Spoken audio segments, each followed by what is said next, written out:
Hey guys, in this video I will show you how you can get your PayPal.me link that basically you can share with your friends or other people and they can send you money instantly.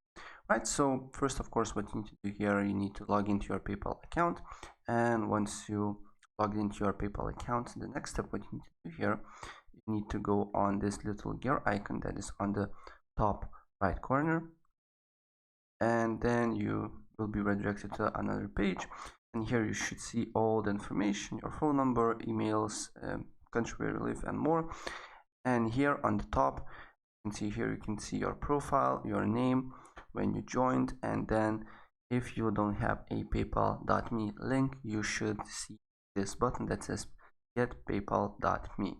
Right, so press on it, and then you will be redirected to another page. Then press on create PayPal.me profile, and then you can add photo if you want to, so you can be more recognizable. For example, not now. And simply what you need to do here is to write your link here. You can see here it's not available, and they give you some suggestions.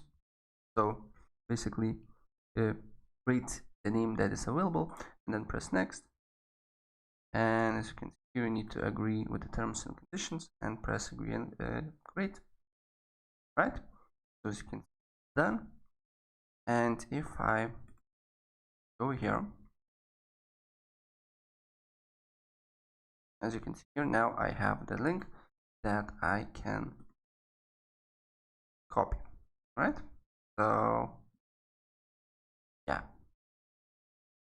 here now I can request or send money. So guys, if I help you out, please press like button and subscribe for more. Take care.